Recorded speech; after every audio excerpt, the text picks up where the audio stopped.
Hello everyone, welcome back to the Capablanca saga. We are at the final round of the 1911 San Sebastian tournament where Jose Raul Capablanca faces Slovenian mechanical engineer Dr. Milan Vidmar, a very strong grandmaster, also one of the strongest players in the world at that time.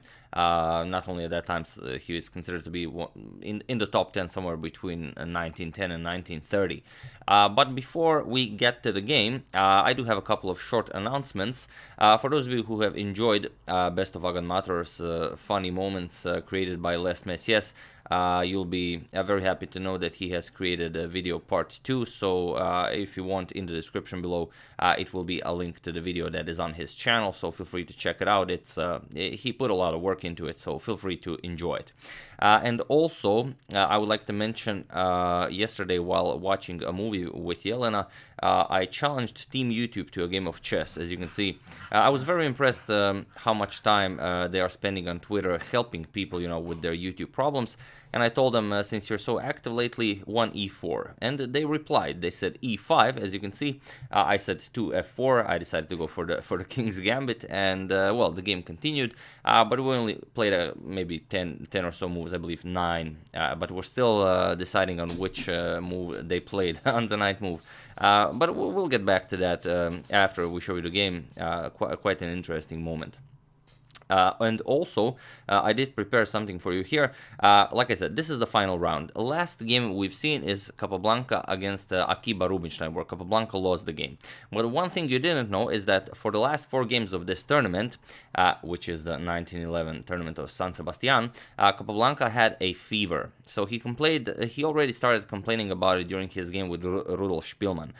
Then it got worse during his game with Akiba Rubinstein. Then during his game with Teichmann, as you can see here, they only played 8 moves. This is the penultimate round, the game before this one, and it says a draw was agreed upon after 8 moves, but the chief arbiter, Jacques Mieses, says that well, the score sheet was tampered with, and that more than 8 moves were played. But up to this day, the real moves were not recovered. So for as far as we know, it could just be a game where 8 moves were played, like you see here, that was published in an article in 1911.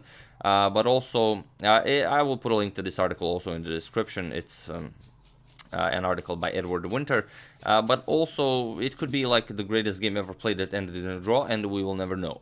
But okay, it's not hard to imagine that Capablanca would play an 8-move draw if he already had a fever for 3 days in a row. And I didn't want to mention it during the game with Akiba Rubinstein. It would diminish Rubinstein's victory, and it really was a brilliancy against Capablanca. So, I mean, it's not his fault if Capablanca maybe played suboptimally, because he really punished Capablanca like a true master of the game. And here Capablanca mentions that he really woke up with a terrible fever. He asked Dr. Milan Vidmar if he would be interested in taking the game to another room where it was less crowded, where there was less smoke. And Dr. Milan Vidmar agreed. They took the game into a different room. Capablanca says that there were a lot of windows in the room, but all of the windows were closed, and it was really hot in there. And Capablanca, with his fever, simply couldn't handle it. So during the game, Capablanca started. First he opened one window, then he opened another window, then another and another. And by the game's end, all of the windows were open, as the story goes. If it's true or not, I have no idea. But okay, the point is, it's a very interesting game because it's a final game of this great tournament, the 1911 tournament of San Sebastian, and Dr. Milan Vidmar has a chance to win this tournament. Capablanca has a chance to win this tournament, and also Akiba Rubinstein has a chance to win this tournament. But luckily for Capablanca and Dr. Milan Vidmar, Rubinstein drew his last game against Rudolph Spielmann, so Rubinstein is, fortunately for the two of them, out of the game. And Dr. Milan Vidmar is like Capablanca, has only lost 1 game so far. Capablanca lost to Rubinstein, you already seen that game, and Dr. Milan Vidmar lost to Franc James Marshall. It was really an impressive game by Marshall with the white pieces, as Marshall played in a positional style, which is not really like him, but really a brilliancy, a 30-move brilliancy. Everyone has a chance. Okay, I maybe spoiled it a little bit because I said Rubinstein drew his game, but as we will not be showing it, maybe we'll be showing it during the Rubinstein saga, but then I will check again who remembers what I said. I found this very nice photo of Jose Raul Capablanca. It's all from the 1911 San Sebastian tournament, so there you have it. We can just enjoy it. It's not the greatest photo, but I mean, it's 1911. We can't really complain. Now let's check out the game. Milan Vidmar has the white pieces and he opens with d4. And it was actually in 1911 that Dr. Milan Vidmar got his doctor's degree in the technical faculty of Vienna. So a great year for him, one could say. We have d4, d5, c4. Sorry about that. We have e6. The queen's gambit declined is on the board. Knight to c3 and now c5. Capablanca goes for the Tarrasch defense yet again. We have e3, knight to f6, knight to f3, and knight to c6. So this is the symmetrical variation, very nicely placed, all of the pieces and pawns of the Tarrasch defense. Bishop to d3, and only now that the bishop has been developed, Capablanca will capture on c4, forcing the white bishop to lose the tempo. Bishop captures, and now bishop to e7. Capablanca prepares the castle. We have castles, Capablanca also castles, and now d captures on c5. It's a weird move taking from the center, but there's no good, better developing move for white. You can't improve any the position of any of your pieces. You don't want to play a move like bishop to d2, and I mean, you can't really develop the queen. The queen would be somewhat misplaced on c2. You don't want to play queen b3 because the knight could create a double attack against the bishop and the queen. So this is actually a developmental move, if it's said like that, yeah. And now offering a queen trade. If queen captures, rook will capture, bringing the rook over to the d file. So we have queen captures, Capablanca decides to trade queens. We have rook captures on d1, and now bishop captures on c5, recapturing the pawn. So here, Milan Vidmar has an excellent opportunity. He has a great position against, not a great position, but not a worse position against Capablanca in the final round. With the white pieces, if he wins the 1911 tournament of San Sebastian. And I don't know if Vidmar knew that Capablanca was suffering with fever, but if Capablanca asked, if it could be, if the game could be transferred to another room, then surely he had some ideas. We have a3 preparing b4. Capablanca goes b6, prepares the fianchetto, the light square bishop. We have b4 now, bishop goes back to e7, and now comes e4. Vidmar's idea is to push this pawn all the way to e5 and to grab control of the d6 square. He also wants to play bishop to f4 to gain further control of the d6 square, and then play knight b5 and create an outpost for this knight on d6. So quite a plan for white. We'll see how it goes. Capablanca goes rook to d8. He counters Vidmar's rook on d1. We have bishop to f4, and now comes bishop to b7. Capablanca simply develops, and Vidmar continues with his plan. e5, grabbing more control of the d6 square, and now the idea is knight b5 to d6. We have knight to e8 going back, and also keeping further control of the d6 square. Bishop back to d3, and now comes rook 8 to c8. And now knight to b5. Everything is now in order. The knight is ready to jump here. Also, the a7 pawn is pressured. And here we have rook to d5 by Capablanca. If Capablanca were to play something like a6 to try and get rid of this knight, then knight to d6 is actually a very strong move. You can't capture it, you have to leave it there, but also you can't leave it there. So after something like bishop captures, e captures, you will not be able to keep on recapturing, because after rook captures, you will suffer an exchange here and a pawn after bishop captures, because your rook on d6 is undefended. But okay, after knight b5, we have rook to d5. Capablanca sets a trap, and, Vidmar, it's not really a trap, but it really diminishes white's chances to look for anything in the endgame. Vidmar goes for the same idea. Vidmar plays knight to d6, and now Capablanca captures. We have knight captures, pawn captures, and bishop captures. So why is this different? Why? What was Capablanca's plan here? Vidmar captures on d6, and now, of course, you cannot recapture because of the same idea, bishop captures on h7. But what Capablanca can do, and it's also a very nice moment for you to pause the game, find the next move for black, as it's the only move for black that doesn't lose. For those of you who were able to do it, congratulations, you are an excellent finder of Capablanca's ideas, and for those of you who just want to enjoy the show, the move is rook to d8. Now everything is in order, and it was actually in this position on move 20 that Jose Raul Capablanca and Dr. Milan Vidmar agreed to a draw.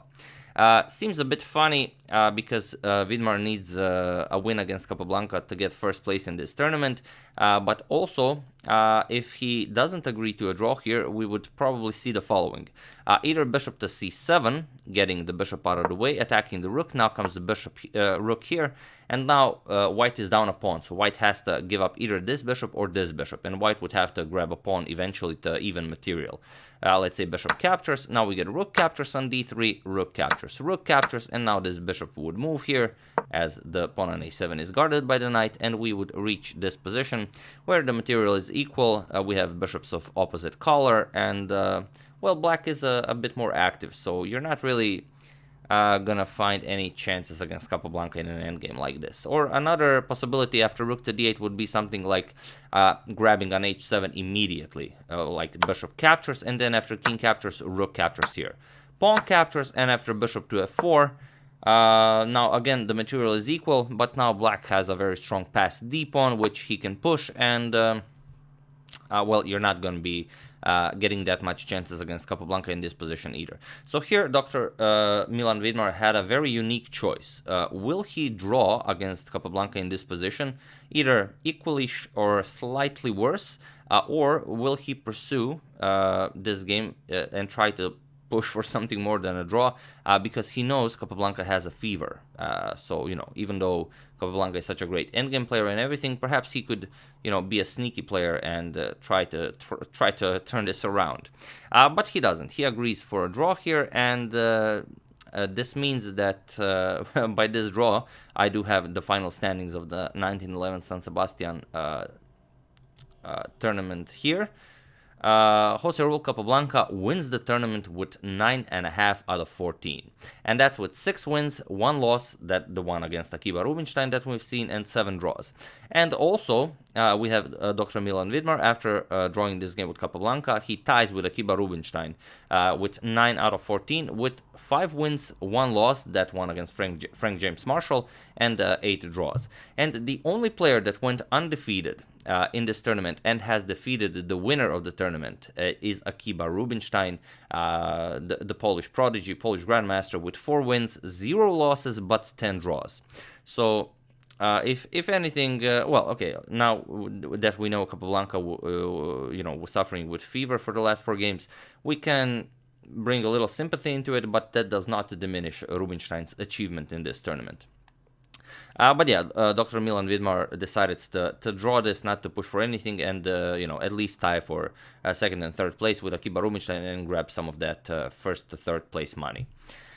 So yeah, that was the 1911 tournament of San Sebastian, Capablanca's first international tournament. I do hope you enjoyed it. Capablanca sure did, as if you have been following the Capablanca saga from the beginning, we've said something about Capablanca's childhood, then how he developed up until he was 12 to 13 years old. We mentioned his match against Juan Corso, the champion of Cuba. Then we also covered that, how he didn't know any openings at that time. Then we went to his match with Frank James Marshall, who he just obliterated. It was just insane how good Capablanca played that match without all that many you know, opening theory knowledge. And then even though he did not have he did not qualify to play in this tournament of San Sebastian. It was actually Frank James Marshall who helped him get an entry to this tournament, and in the end, Jose Raul Capablanca won this tournament. Similarly, how Fischer didn't have how Fischer didn't qualify for the Palma de Mallorca tournament because he didn't play the United States Championship, but then, you know, everything just worked in his favor, and he came to play, and then he won it. But yeah, definitely an impressive showing by Jose Raul Capablanca. Now we will go forward with our Capablanca saga. We are going into negotiations with Emanuel Lasker because now, after Capablanca's great showing in this tournament, he now feels confident and will challenge Dr. Emanuel Lasker for the title. But it's not as simple as it seems. The negotiations will be quite vast. So I will even consider making a separate video just for the negotiations to keep it separate from the games. But I will only consider it. I haven't decided yet. So yeah, we're gonna do that. Then we're gonna perhaps check up on some more tournaments that Capablanca played before facing Lasker, and yeah, we're gonna see how it goes. I haven't really decided the entire path of the Capablanca saga, so we'll just wing it. So yeah, that's the game. I do hope you enjoyed it and that you have been enjoying the Capablanca saga so far. Like I mentioned, do check out best funny moments of this channel made by Les Messias. The link will be in the description below. Do check up on some other links. And like I said, if you are on Twitter or would like to join Twitter to follow this game between me and Team YouTube, it's a King's Gambit. We're playing a wild variation, you know, no cheating, no one is using engines. Of course, it's hard to believe this because you can never know if the other person is choosing to be aided by an engine. But there is this thing called honor, so you know that still exists. I don't really care if I lose or win this game against Team YouTube because in the end it's always chess that wins, and I'm really hoping to make it an interesting game. That's why I chose the King's Gambit and hoping to really make it interesting. And it's, I mean, Team YouTube is playing should be a very nice promotion for this game of chess that we enjoy so much.